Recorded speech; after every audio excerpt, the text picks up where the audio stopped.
Good evening, everybody. So, in last lecture, we discussed about the public revenue. In government finance, there are two main part. That is, the one is the public revenue, and another is the public expenditure. So, there are various way through government can collect the revenue. So, we see in the last lecture there are some ways like a taxable revenue and non-taxable revenue.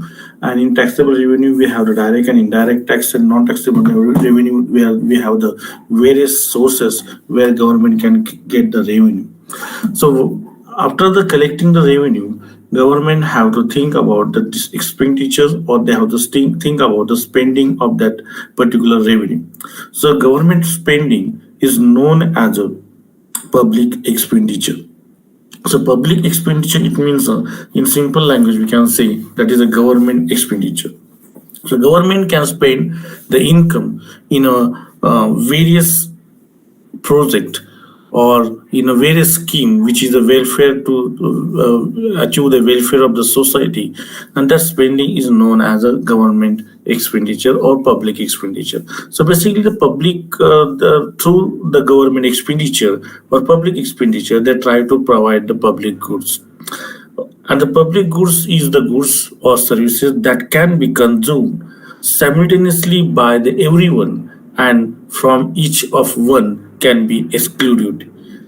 So through that expenditure, government try to provide the public goods and the public services through the society, and each and everyone simultaneously can everyone consume that goods and services, and it is not possible to no one can be excluded from to consumption from these goods and services. So basically, the public goods is a goods or services that can be consumed simultaneously by everyone, and from which no one can be excluded. So that goods or services can be consumed from everyone of the individual of the society, and it's not possible to exclude anyone or any group of the society. So basically public good is called normally, or a good is normal if the consumption by the one person does not decrease the consumption by the another person.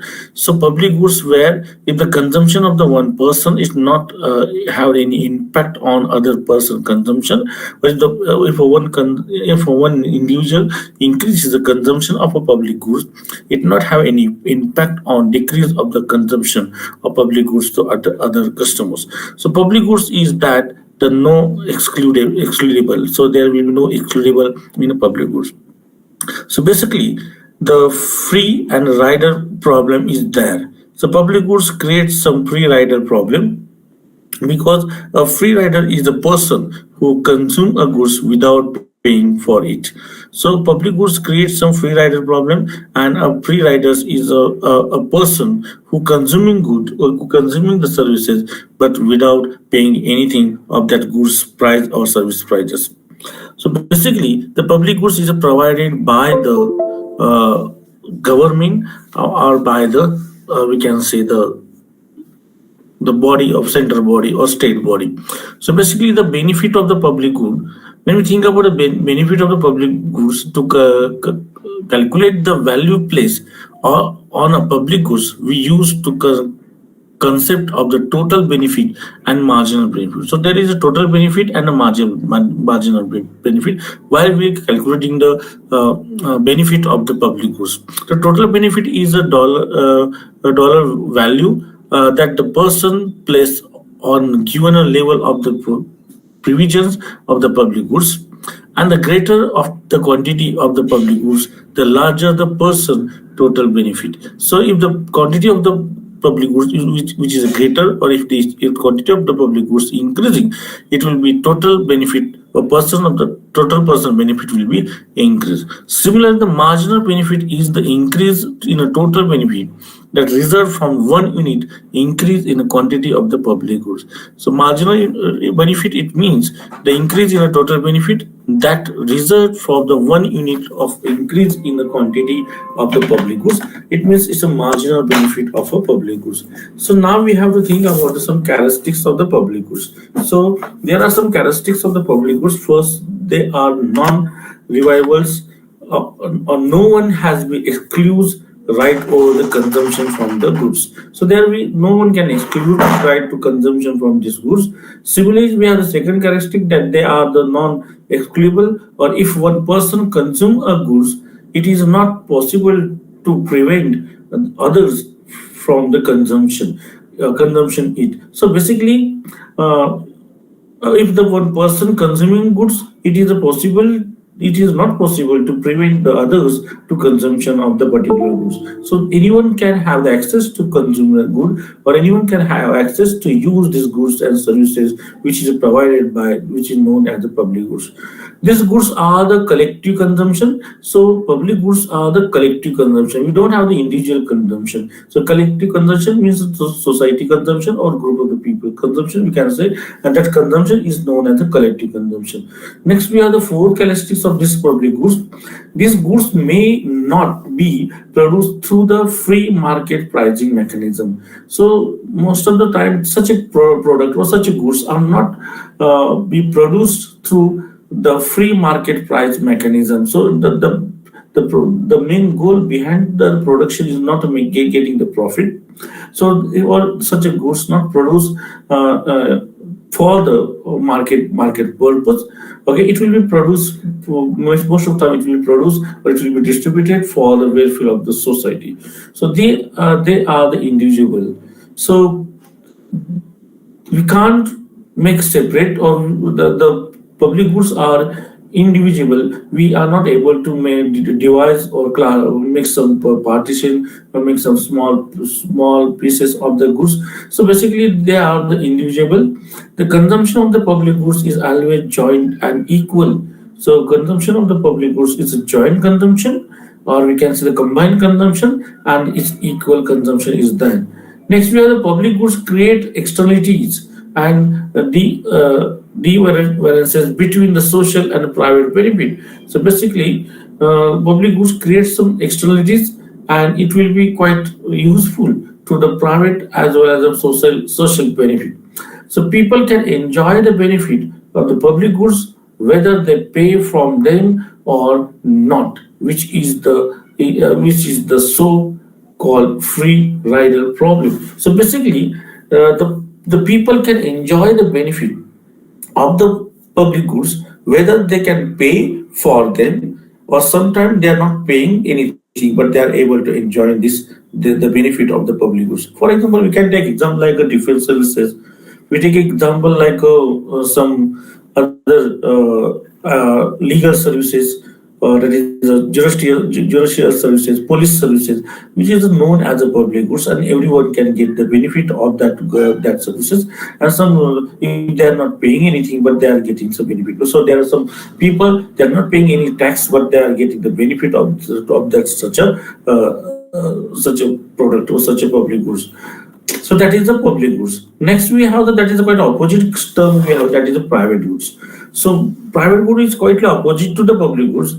So private goods are those goods are service which satisfied individuals' want and have the characteristics of rivalry and exclusiveness. So basically, it is quite opposite to the public goods, and the private goods are those goods and the services which satisfy the individual wants or individual human wants, and they have the characteristics that the exclusiveness characteristics is that. So they can be produced by the free market, or they can be produced by the free market to getting the profit of the market pricing mechanism. Or for example, food, clothes, shelters, transport, communication. There are various in private goods are there, and they can be produced or maybe they cannot be produced for the market pricing, but most of the time they will be produced for the market pricing or getting the profit is the main purpose behind the private goods. So basically, when we think about the some characteristics of the private goods, so there also we have some characteristics of the private goods basically, and we have the first characteristic of the private goods, that is the private goods are uh, renewals consumption. That is the first characteristic. Okay, so private goods are renewals consumptions. So basically, it not allowed to, or it not free to all people for the consumption. Okay, it's a limited, and the limited people can get the benefit of that particular product or particular services. These goods are the subject to exclusiveness principle. So these goods are the subject, or these goods are the, have to include the principle, that is exclusiveness. It means there are some people, or there are some group of the people or some individual, they are maybe they are not getting the benefit of the particular goods or particular services. And next third, that is that they satisfy the individual wants. So basically, the private goods are satisfy the individual wants. So individual, as a human wants, we know that the limited wants are there, and to satisfy the wants, the people or humans can demand in various goods and commodity and services, and such a wants will be satisfied through the private goods. Next, we have that these goods can be produced through the free market pricing mechanism. So basically, these goods can be produced through the free market mechanism prices, or to get the benefit of the market prices. So the main maybe they can produce in such a manner. These are the divisibles is so far, and they're used in a concert. So basically, these goods are the divisibles, and this use are the concern. Marginal cost of the providing the private goods to extra consumer is always positive. Here we have to think about that the marginal cost of the private goods to extra customer is always positive, because here the private goods are thinking the getting the profit. So always marginal goods of the marginal cost of the providing the private goods to the extra consumer is always positive.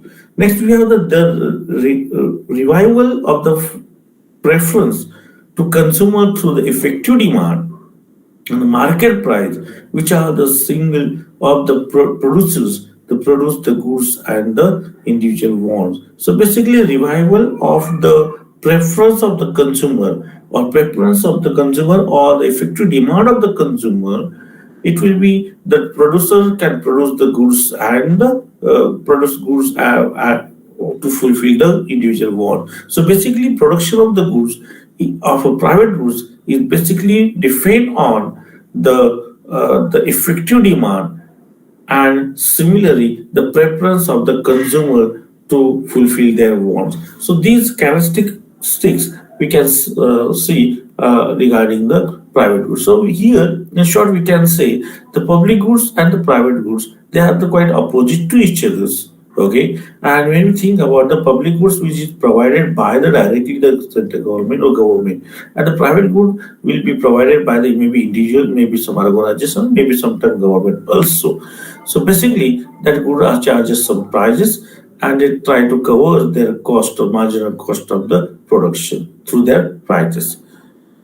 Next, we have the third category of the goods, that is a merit goods. So these goods whose consumption and use are to be encouraged are called merit goods. Okay, so those goods whose consumption and use to be encouraged are the called merit goods. So, for example, we have the education.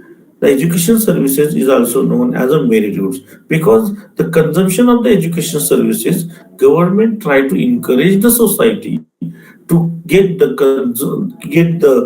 consumption, or get to educated, and that's why in the goods whose consumption have use has been discouraged are called non-merit goods. So in opposite, whose consumption and use are discouraged are called merit goods or demerit goods, basically non-merit good, demerit good. For example, alcohol or liquor or other tobacco product. So government want to decrease the consumption of such commodity, and that's why each and every budget they try to increase the taxes, indirect tax or some other taxes on such product. So they try to discourage uh, to society to use a particular product, and that product or that goods or services are known as non-merit goods or demerit goods. So merit goods are specially described goods which promote the social welfare. So merit goods are mainly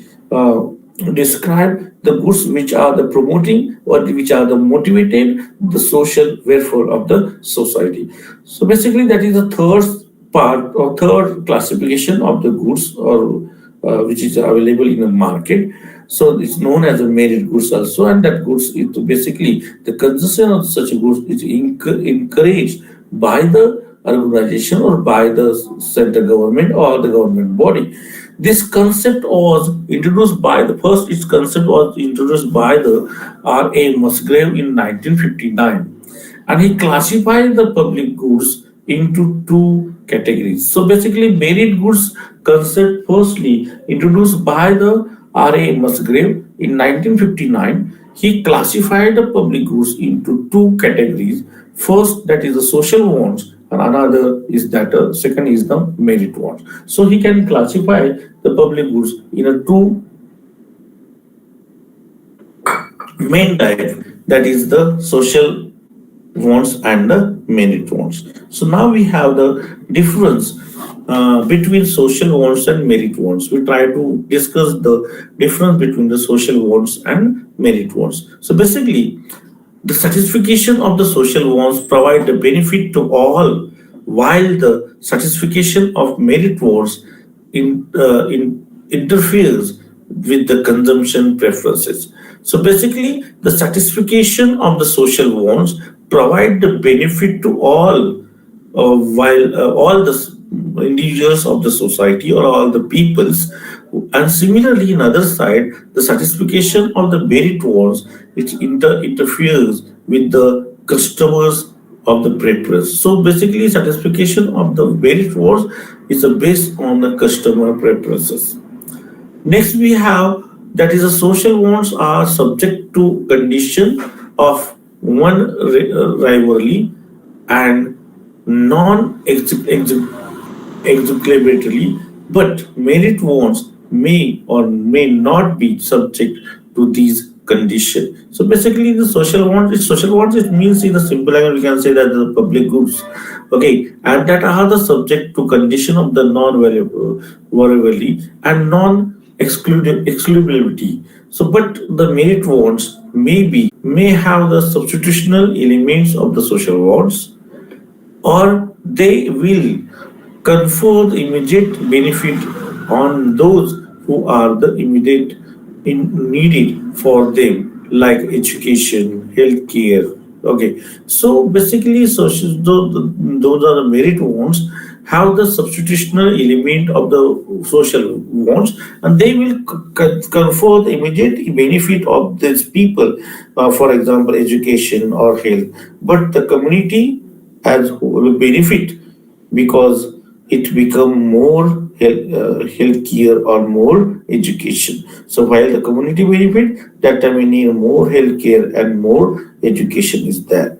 Next, we have the when the consideration behind the satisfaction or merit want is the welfare of the individual or the particular section of the society.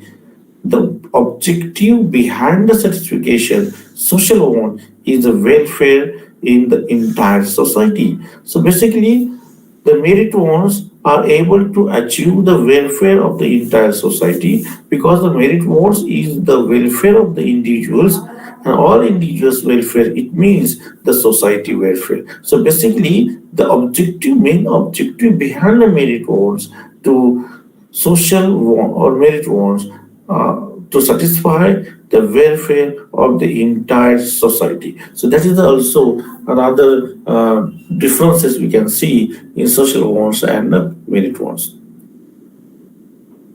Now we have the another difference between the public goods and the private goods. So here also we can make some differences between the public and private goods because they have the different basic thoughts behind them. So basically, public goods satisfy the social wants or merit wants, which will provide the goods satisfy individuals' wants. So basically, the public goods satisfy the social wants or the merit wants, while the private goods satisfy only the individual wants. So when we think about the public goods can satisfy the social wants. We can take example like a defense services. We can take example like education. We can take example like a healthcare facility which is provided by the government. And on the other side, we have the merit wants, while the private goods satisfy only the individual wants. Basically, private goods have the motivation behind to fulfill the human wants. Okay, so next we have the difference that is the public goods are non-rival in a consumption. Similarly, in other side, we have the opposite observation where uh, the while the private goods are the have some rivals between the opposite rival between the product. Next, we have the public goods are the non-exclusive, whereas private goods are the exclusion. So basically, in public goods, we don't have any exclusive. Each and everybody are be a part of that product or consumption of the product or the use of the product or services. But when we think about the private goods, the parameters or the permit is needed for the private goods for the using, and that's why there are some part of the society or some group of the society excludes from uh, um, that private goods. Next, we have the public goods cannot be provided by the free market. Basically, it's the fourth difference between the public and private goods. So public goods are cannot be provided by the free market price mechanism. So the motivation behind the production of the public goods is not only the free price market mechanism, while the private goods are the price in the market. So basically, that's why the private goods price are the decide in the market, but public goods price are not decide in the market. It will be announced through the government. So basically, here we have the difference between the public and private goods. Next, we have the marginal cost of the providing the private goods to the extra customer is a positive, while the cost of the public goods is the zero. So basically, when we think about a marginal cost of providing the private good to the extra customers is the positive for the public goods, and when you think about the private goods, it will become zero or it will become negative also. The efficient level of the production of the private goods is achieved. So basically, in private goods, they try to allocate the resources, or they try to optimum use of the resources, and that's why the efficient level, the or optimum level of the production will be achieved under the public goods production, and when the marginal benefit and the marginal cost are equal, but where the marginal benefit and marginal cost are becoming equal, that up to there they can achieve that equilibrium point. But the public goods, we have to ask how much each person value an individual unit output. So how to add them, and we acquire the marginal cost of the production. So according to public goods, we acquire the marginal cost of the production, and according to the marginal cost, we try to fix the price of the public goods. Next, we have the private goods can be provided by the market system, but public goods can be provided only uh, only by the public sectors through the budgetary provisions. So that is another difference between public and private goods. So private goods can be provided by the market system, or it can be provided through the enterprise, but public goods can be provided only by the public sectors asking the public sectors. So public goods can be provided by the market system, but the public goods can be provided only by the public sectors through the budgetary provision. Another, we have the differences between the public goods and the private goods. So private goods are the divisible into far as their use are concerned. So private good is a divisible. The divisible will be possible according to private goods, but according to public goods, division is not possible. So basically, that is the difference between public and the private good. So through that, we are able to explain the differences between the public and private goods and merit and demerit commodities. Next, we have the public expenditure. Now we have to think about the public expenditure. So public expenditures, it means expenses incurred by the public authorities. It may be center, state, or local self-government, or called public expenditure. So basically, public expenditure, it means express or expenses incurred by the public authorities. Okay, so public expenditure means expenses incurred by the public authority, central, state, and the local, as well as state government, are called public expenditure. Such expenditure are made for the maintenance of the government.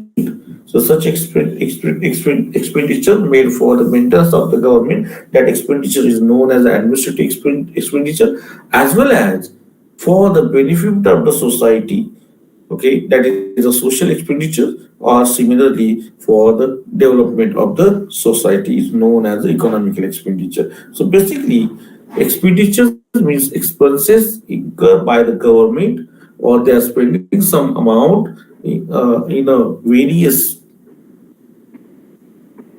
scheme, and that is known as a public expenditure. So basically, when we try to get the data of the public expenditure in according to India also, so continuously public expenditure is increasing. So basically, we try to find out some causes behind why the public expenditure increasing quite costly or quite higherly.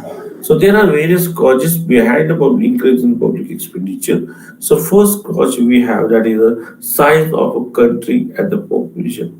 So size of a country and population also one cause, which which is the help to increase the quite higher level of the public expenditure. So we see basically of the expansion of the geographical area of almost all the country, even the non-manned land and one find activities of the modern government. So that also activity will be happen, and the non-manned land on fine and activities of the modern government. So assuming a fixed size of the country, developing world has seen an enormous increase in the population growth. So basically, consequently, the expansion in administrative activities of the government, that activities like uh, defense, police, government, or judiciary. So such a expenditure is known as a public expenditure. So basically, the expansion of administrative activities of government because of the increasing the population and increasing the curiosity has been result the growth of the public expenditure in this year.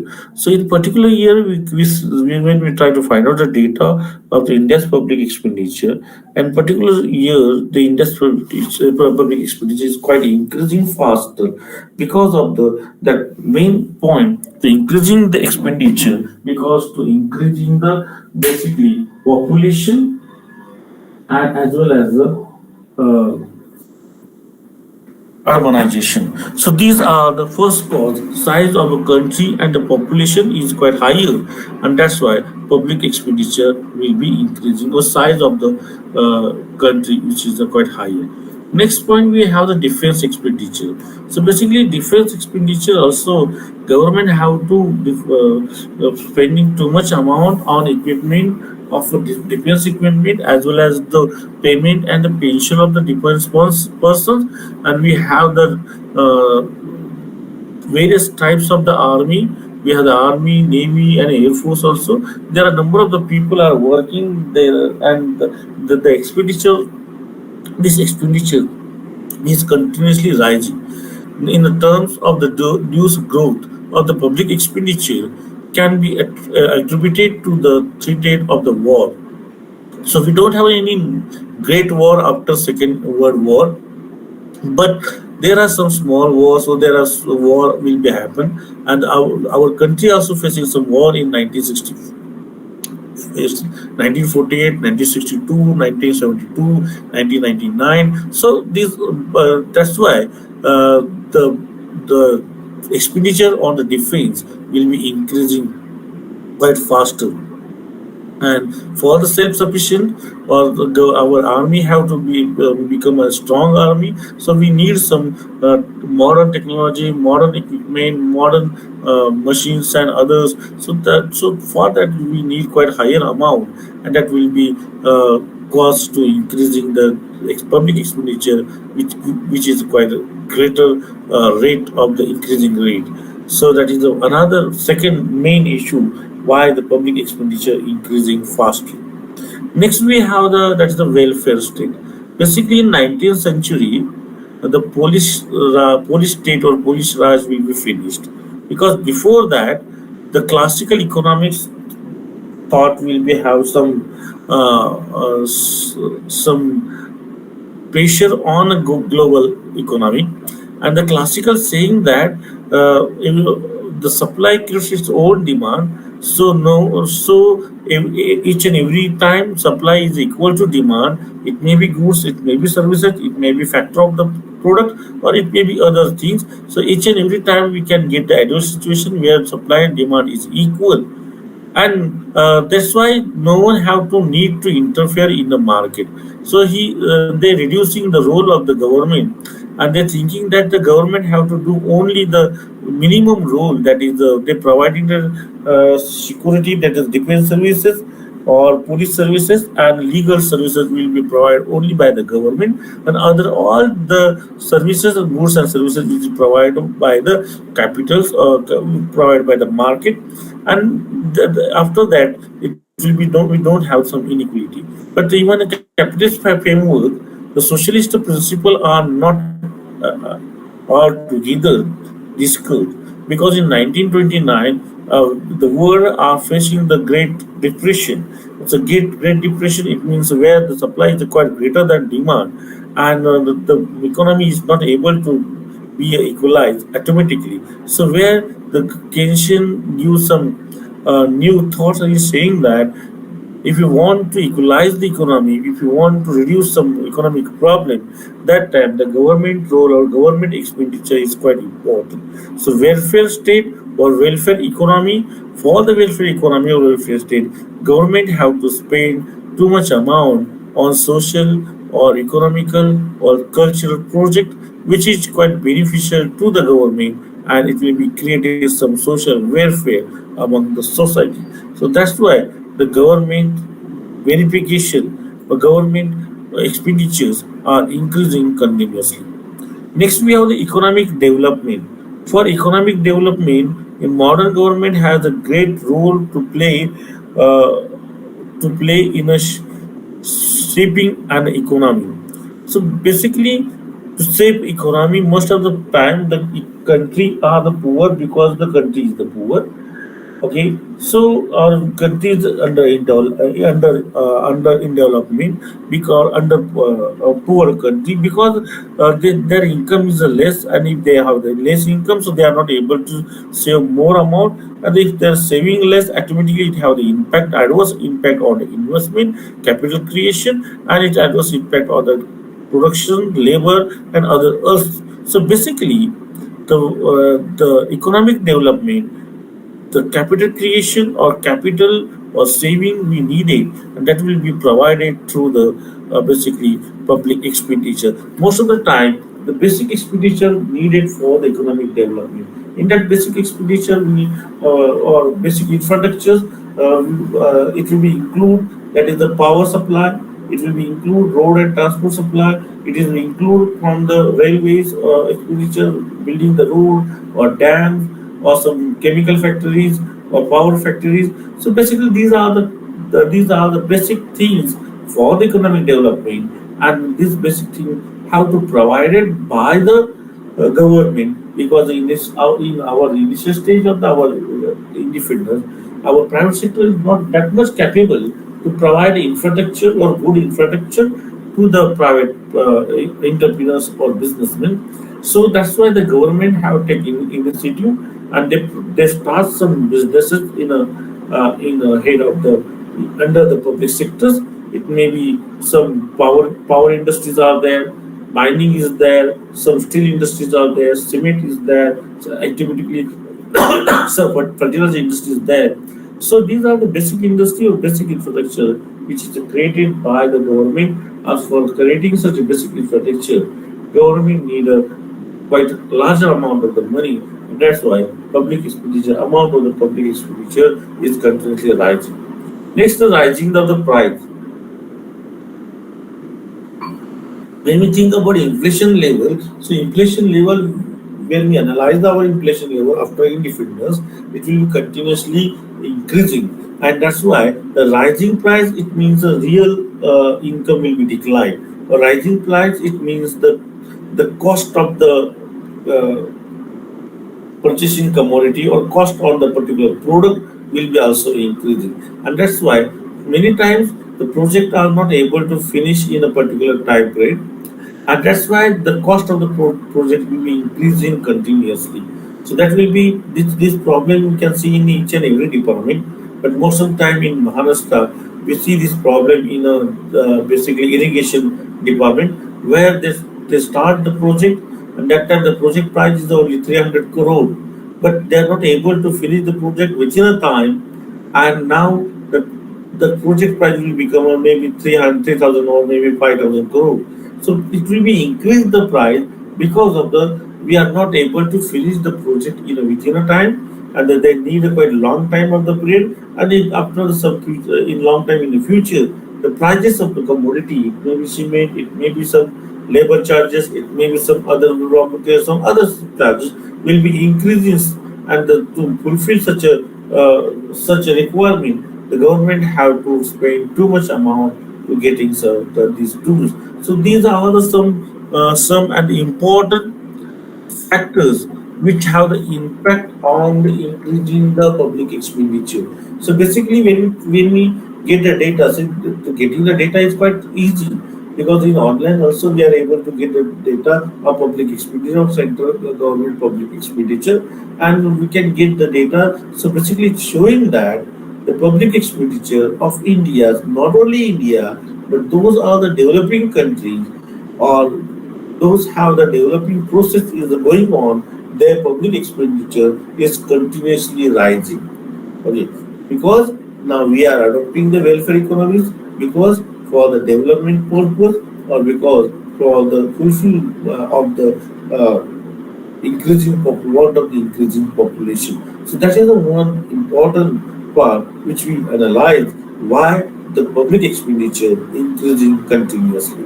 Next, we try to study that is the types of the public expenditure. So basically, public expenditure can be classified in a various manner or various terms. Okay, there are various types of the public expenditures. So, or it's known as a government expenditure. First we have the development expenditure and non-development expenditure.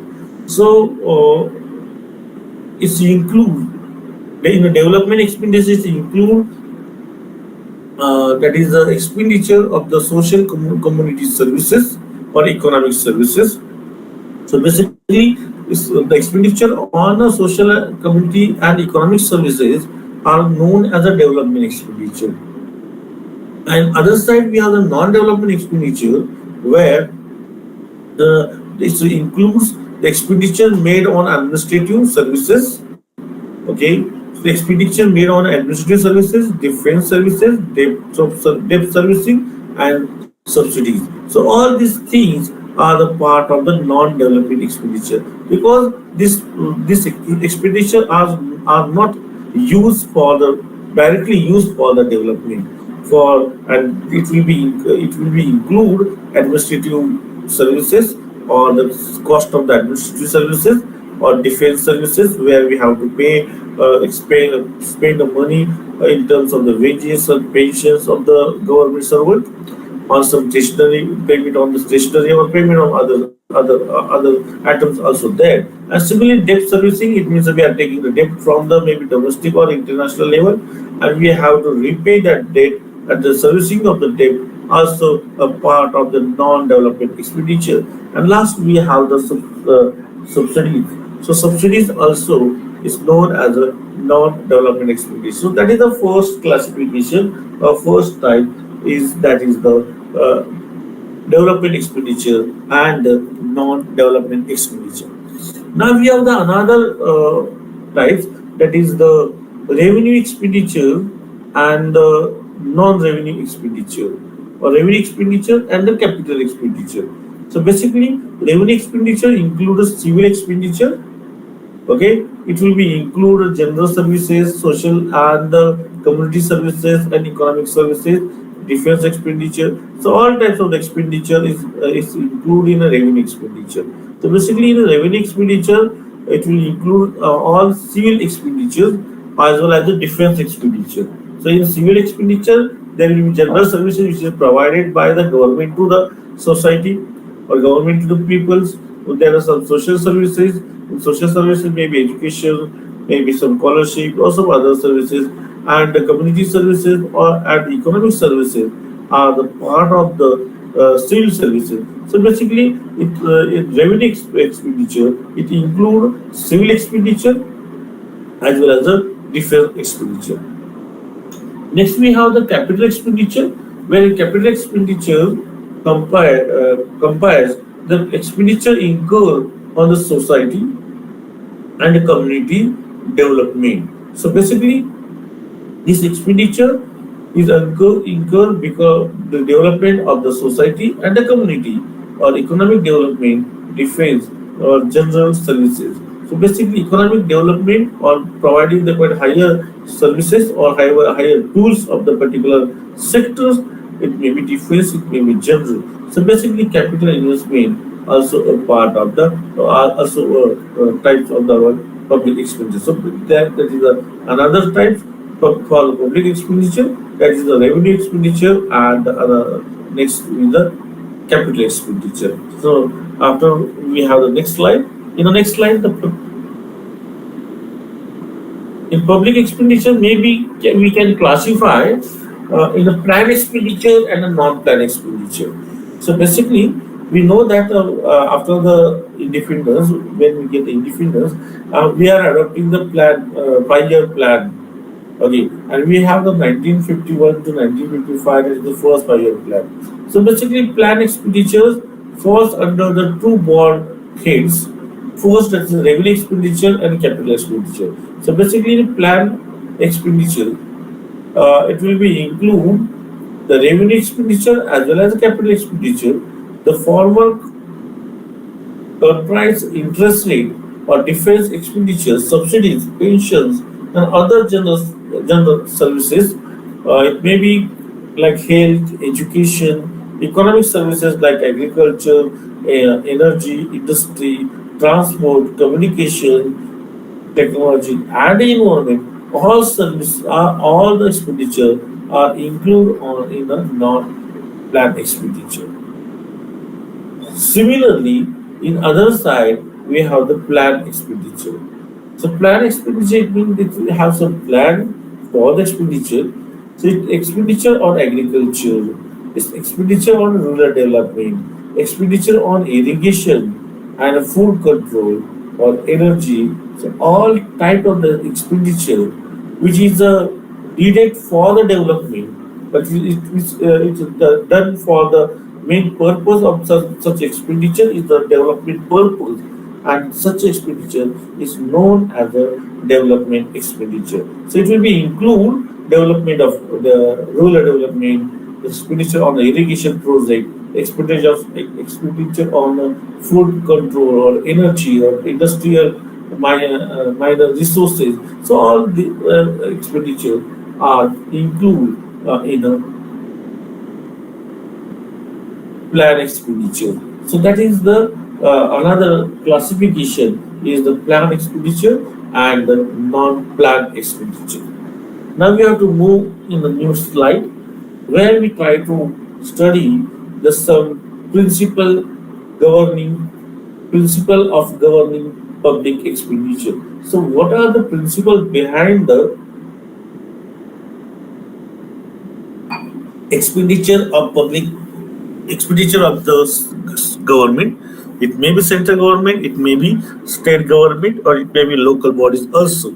So they have to think about the some uh, principles, and this principle basically the fundamental principle of the public spending determine the efficiency and priority of the expenditure itself. So basically fundamental principles it determine the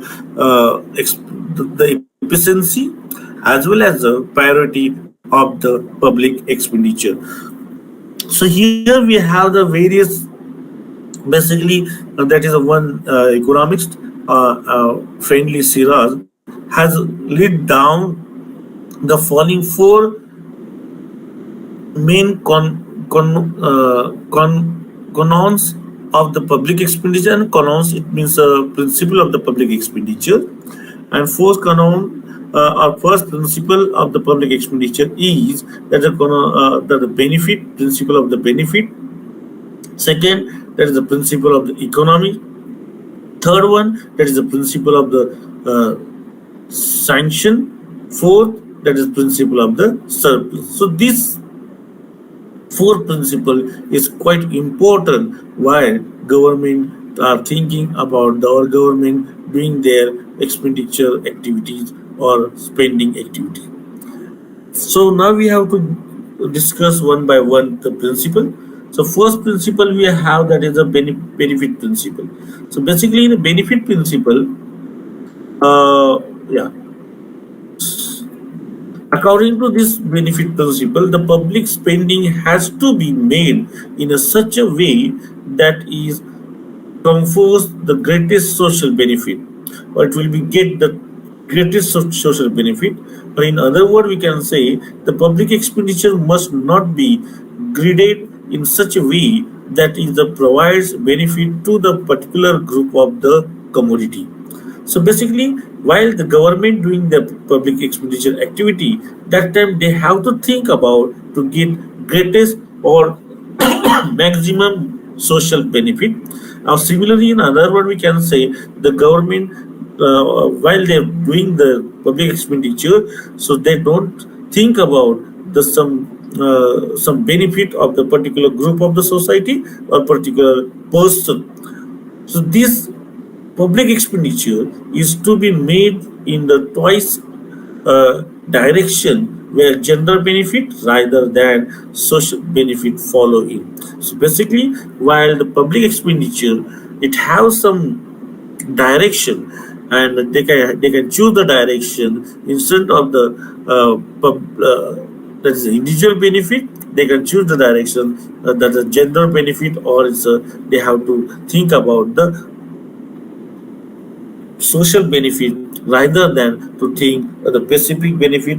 It may be specific group of the people, it may be specific some caste, some area, it may be specific of the individual. So they had while the doing the public expenditure, think as a general benefit or think as a social benefit. So that is the first principle which is given by the Siraj.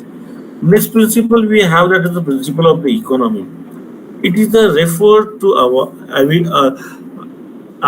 avoidance of the wasteful and extravagant of the expenditures. or it will be referred to avoid the we can say the lost expenditure. So public expenditure must be made in a such a way that it become a productive and efficient.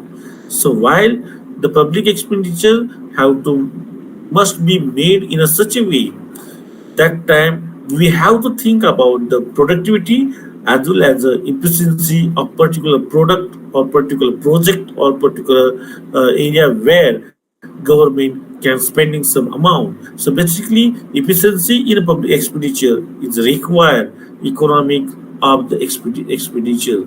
So efficiency of the public expenditure or efficiency of public expenditure is required economies of expenditure. So that's why that is the quite important principle. It's known as the principle of the economy, and where the principle of economy we have to think about the efficiency and requirement of the economic requirement have to think about the while the public expenditure are doing. Next, we have the that is the principle of the sanction. So the principle of the sanction is the suggested by the Siras. It's required that the public spending should be not be made without any consequence or sanction of an appropriate authority. So principle or sanction principle is basically related to the give the permission or get the permission of the appropriate authority for the spending of the amount, and that is known as a sanction. So sanction to take a sanction from particular authority, and afterwards we are able to do expenditure. So to get a sanction is another principle of the public expenditure, and it suggests that the SIRAS is required. The public spending should not be made without any consequence or not in any confusion of the spending, to reduce the confusion. So that's why to get the sanction of an appropriate authority, and through that sanction authority that expenditure will be done. Next we have that is the yeah principle of the surplus. So principle of the surplus is another principle that is known as a public expenditure principle and public spending principle. The government must prepare its budget in such a way that government revenue exceed the government expenditure. So government uh, must have to prepare such a budget. In that budget where government revenue is greater than government expenditure, it means government revenue amount is quite bigger than government expenditure. It means it will be create some surplus. The surplus will be created through the government activities, that is collection of the revenue and expenditure activity. So it must not be run in a deficit. So basically, if we have some opposite situation where expenditure is greater than the revenue of the government revenue, that time the government have to face deficit finance, and to covering the deficit finance, it created some various economic as well as some other problems will be there. So basically, the surplus government have to prepare the surplus budget, and while what they have to think about while they doing the expenditure, they have to think about the surplus principle of the surplus. So basically, these are the four principles which is given by the Siraj. So Siraj is our economics, and he given this principle, and through him he tried to say that the public expenditure have to done according to this four principle. First, that is the principle of the benefit. Second is the principle of the economy. Third, principle of the sanction, and fifth, report, that is principle of the surplus. So through that, if the government consider all these principle while they are doing their spending, that time they are able to do real benefit or real social welfare. So now we have the last point in our today's lecture, that is the importance of the public expenditure. Why it is important? What are the need of the public expenditure? So basically, the public expenditure is quite important. For the first point, we have the economic development. For the economic development, any country needed basic infrastructure. In that basic infrastructure, it need communication and transport services, the development of the communication and transport services, development of the mining sectors, or development of the power sector, development of the, or building the power plant, or building the cement and the steel plant. And that time the public expenditure is doing quite important role, because it is not possible for the private sector to build a dam and build a road. Okay, now it will be possible, but in the initial stage of our independence, that time we don't, our power sector is not that much strong. But that's why, for the development, for the development purpose, it may be rural area, it may be semi-urban area, or maybe some urban area, where government have to spend amount in a various plant in the project, and it will be help to development of a particular region or particular country or particular area. Next, that is a fiscal policy instrument. So public expenditure also is the one instrument. It's instrument of the fiscal policy. It's using, and basically government try to controlling the financial or fixed financial stability or fiscal stability within a country through the expenditure. When the government thinking that the if the inflation is there, and we don't and we want to control the inflation, similarly government reduce their spending, because you know that if the government spending reduce, automatically the income of the people reducing, it will have the adverse impact on the demand side. Similarly, if we have the opposite situation, we can that time government can increase their spending. So basically, that spending, government spending or government expenditure are used as a one instrument of the fiscal policy instrument, and it quite after 1939 or after the Great Depression, it will be used quite more properly by the most of the country in the world. So next we have, that is the redistribution of the income. So that is another importance of the our public expenditure. So redistribution of the income through the public expenditure, government try to increase the income source of the ruler or of the poor or middle class people, because through the public expenditure they can provide the various services in a quite lower rate. It may be education, it may be health services, it may be sometime traveling services, it may be they can provide some scholarship to the poor student. So, and they can provide some relaxation to building the particular factory in a slum, in a quite underdeveloped area. So it will be redistribution of the income, or government try to redistribute the income through their expenditure policy. So government, if government thinking that okay, rural area is quite underdeveloped, so government can concentrate on the development of the rural area, so they can spending too much amount or maybe quite more comparative amount in a development of the rural area, and it will be become a development in a rural area, and it will be there. Next, we have the balance regional growth. So balancing the regional growth. So when we think about the growth and the development of the regional area, we can't see the same development in a regional area.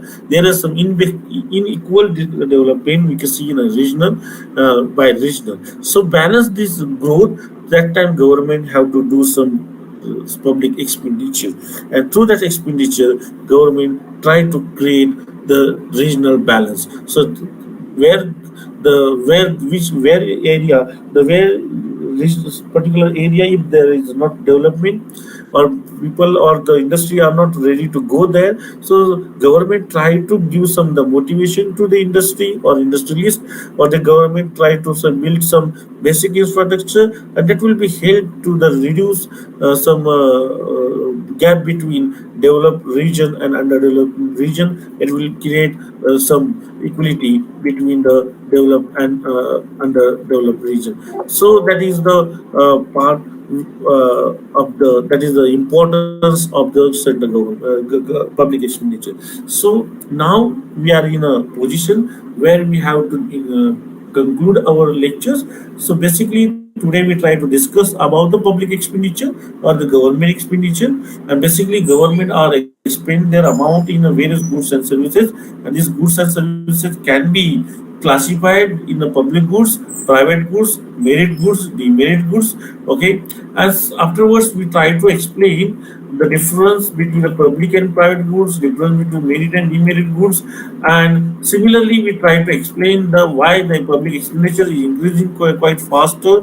Okay, there are various causes behind that. Afterwards we have the second last point is the classification of the public expenditure, and the last point we discussed, that is the importance of the public expenditure. So that the today's lecture we cover the part of the public expenditure. So thanks everyone for the attending lectures. Now we have to conclude our lectures, or we have to stop our lecture. Thanks once again. Thank you.